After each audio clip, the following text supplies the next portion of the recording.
নানা ধরনের অভিযোগ পাওয়া যাচ্ছে, চাঁদাবাজি, টেন্ডারবাজি। উনি হঠাৎ করে হচ্ছে এরকম একটা বিষয়কে পরবর্তী মিডিয়াতে এনে এইভাবে ব্যক্তিগত আক্রমণ করে আমাদের কাছে আসলে ভালো দেখায়। নুরুল হক নূর ভাই নিজেই নিজের দল বিলুপ্ত করে আমাদের সাথে যুক্ত হওয়ার আশা ব্যক্ত করেছে। নানা ধরনের অভিযোগ পাওয়া যাচ্ছে, চাঁদাবাজি, টেন্ডারবাজির সঙ্গে কেউ কেউ ইনভলভ, জড়িয়ে পড়েছেন। আসলে নূর ভাই আমাদের বড় ভাই, অনেক কথা বলতে চাচ্ছি না। উনি তো পলিটিক্স করেন, তো রাজনীতিটা কি সচিবালয় আর ফার্স্ট হোটেলে কি না সেটা একটু ওনাকে জিজ্ঞাসা করা দরকার। আসলে এর বাইরেও তো পলিটিক্স আছে বাংলাদেশে। উনি পলিটিক্সটা কোথায় করেন? সচিবালয় এবং ফার্স্ট হোটেল কেন্দ্র করে আসলে বাংলাদেশে পলিটিক্স হয় না। পাশাপাশি হচ্ছে ওনার দলের যারা কালকে সংবাদ সম্মেলন করছে তাদের অধিকাংশই আমাদের সাথে যোগাযোগ করছে পার্টিতে আসার জন্য।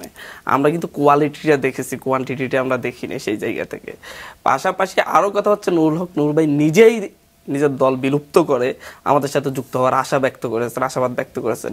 সেই জায়গা থেকে আমরা বিষয়টাকে বলেছি যে হচ্ছে আমরা অবশ্যই আদর্শিকভাবে অনেক দিক থেকে আমাদের মিল আছে, কিন্তু আমরা প্রাথমিকভাবে কোনো একটা দলকে বিলুপ্ত করে এনে আমাদের এখানে অনেক ধরনের সমালোচনা হতে পারে, হতে পারে। আমরা প্রাথমিকভাবে এটা চাচ্ছি না। ভবিষ্যতে আমরা আপনাদের সাথে একসাথে এক উদ্দেশ্যে কেন্দ্র করে আমরা মুভ দিতে পারি, একসাথে মুভ দিয়ে দিতে পরবর্তীতে আসতে পারে। কিন্তু উনি হঠাৎ করে হচ্ছে এরকম একটা বিষয়কে পরবর্তী মিডিয়াতে এনে এইভাবে ব্যক্তিগত আক্রমণ করে আমাদের কাছে আসলে ভালো দেখেন। এটা রাজনৈতিক শিষ্টাচারের মধ্যে আমাদের পড়ছে বলে আমাদের কাছে মনে হয় নাই। আলাপ আলোচনা চলছে, উনিও হয়তো যে কোনো দিন আসতে চাইলে আসতে পারতেন, এবং সামনেও সুযোগ আছে, উনি আসতে পারবেন, সমস্যা নেই। অথবা হচ্ছে আমাদের সুযোগ হলে যদি উনি আমাদেরকে নিতে চান, ওনার দলে যদি সেরকম সুযোগ সুবিধা থাকে আমরাও তো যেতে পারি, সেটা সমস্যা নেই। কিন্তু এটা এভাবে উপস্থাপন করার মতো কোনো কিছু ঘটছে বলে আমার মনে হয় না। পিরোজপুর ডিস্ট্রিক্টে দেখলাম ডিসিরা আপনাদের সমাবেশে আসার জন্য গাড়ি দিয়েছেন, কেউ কেউ চেয়েছেন তো উনি গাড়ি দিয়েছেন না। এটা ঘটেছে, আসলেই এটার জন্য আমরা দুঃখ প্রকাশ করতেছি এই মিডিয়াতেই।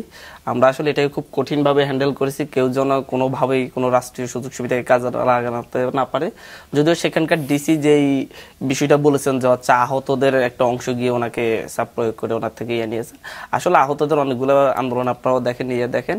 পাশাপাশি হচ্ছে ওখানে কিন্তু হচ্ছে গভর্নমেন্টের পক্ষ থেকে কোনো ধরনের দেয় না, গভর্নমেন্ট সুপারিশ করছে নাকি উনি ডিসি হিসাবে যে হচ্ছে কয়েকটা বাস দেওয়ার জন্য আহতদেরকে যাতায়াতের জন্য।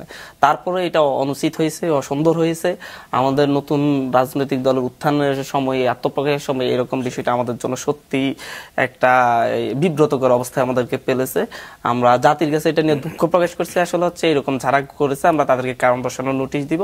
তবে বাংলাদেশের 64টা জেলা আছে, 600টা থানা আছে, তো এই সব জায়গা থেকে কিন্তু এটা ঘটে নাই। মানে একটা জায়গায় ঘটেছে যেটা এসেছে, না হয়ে আরো আসতো।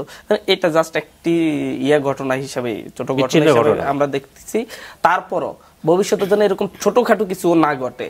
আসলেই হচ্ছে আমরা এই জায়গা থেকে আমরা বিব্রতকর পরিস্থিতিতে আছি যে হচ্ছে এরকম কিছু আমরা আসলে মানুষের কাতার থেকে, জনতার কাতার থেকে মানুষের সাথেই মিশেই আমরা রাজনীতি করতে চাচ্ছি।